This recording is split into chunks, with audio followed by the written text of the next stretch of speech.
السلام علیکم. Blender as a video editor کی سیریز کے ساتھ میں ہوں سلمان نسیم. اگر آپ کو انسٹال کرنے میں یا پھر ویڈیو ایڈیٹنگ لے آؤٹ تک پہنچنے میں کسی دشواری کا سامنا ہے تو آپ سیریز میں اس سے پہلے والی ویڈیو دیکھیں.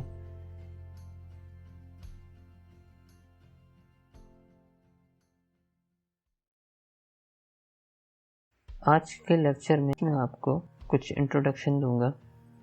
ہمارے لیفٹ سائڈ پر، ہمارے ایکسٹریم لیفٹ سائڈ کے اوپر گراف ایڈیٹر موجود ہے جو کہ کی فریمز وغیرہ کے لیے یوز ہوتا ہے، جو میں آپ کو بعد میں بتاؤں گا.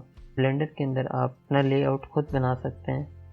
فی الحال گراف ایڈیٹر کی جگہ چینج کر پراپرٹیز کر دیتے. اس طرح آپ کسی بھی ونڈو کو اپنی ریکوائرمنٹ کے حساب سے بدل سکتے ہیں. ہمارے رائٹ سائڈ پر ویڈیو سیکوینس ایڈیٹر ہے جہاں پر ہمارا کرنٹ فریم ڈسپلے ہوگا اور جو بھی ہماری ویڈیو چل رہی ہوگی وہ ڈسپلے ہوگی. ان دونوں سے نیچے ہمارے پاس ویڈیو سیکوینس ایڈیٹر ہے لیئرز کے ساتھ، جہاں پر ہماری ساری سٹرپس ڈسپلے ہوں گی جو ہم نے ویڈیو کی ڈالی ہوں گی اور جو امیجز کی ڈالی ہوں گی. اس کے نیچے ہمارے پاس ٹائم لائن ہے. ٹائم لائن شو کرتی ہے کہ اس وقت ہم کس فریم کے اوپر ہیں اور رینڈر ہونے کے بعد ہماری ویڈیو کا ٹائم کیا ہوگا.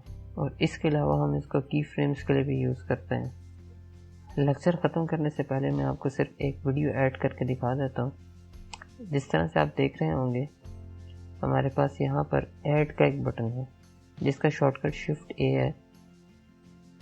میں اس پر کلک کروں تو میرے پاس بہت سارے وہ آپشنس دیتا ہے جس میں ساؤنڈ بھی ایڈ کر سکتا ہوں، میں امیج بھی ایڈ کر سکتا ہوں، مووی بھی ایڈ کر سکتا ہوں اور اس کے علاوہ بہت سارے ایڈیٹنگ کے کام کر سکتے جو انشاءاللہ میں آپ کو بعد میں سکھاؤں گا.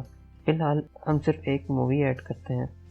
اگر ہم مووی کے اوپر کلک کریں تو یہ آپ کو ایک ڈائریکٹری کے اندر لے جائے گا، جس طرح وہ اس وقت میرے ڈیسک ٹاپ کے اوپر لے کے آیا ہے اور میرے ڈیسک ٹاپ کے اوپر ایک ویڈیو پڑی ہے.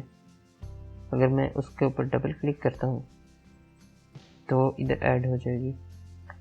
آپ نے نوٹس کیا ہوگا کہ میرا کرسر جس جگہ پر تھا ویڈیو این اس کے آگے ایڈ ہوئی ہے اور یہ دو سٹرپس ایڈ ہوئی ہیں جس میں ایک آڈیو کی سٹرپ ہے اور ایک ویڈیو کی سٹرپ ہے. آج کے لیے صرف اتنا ہی.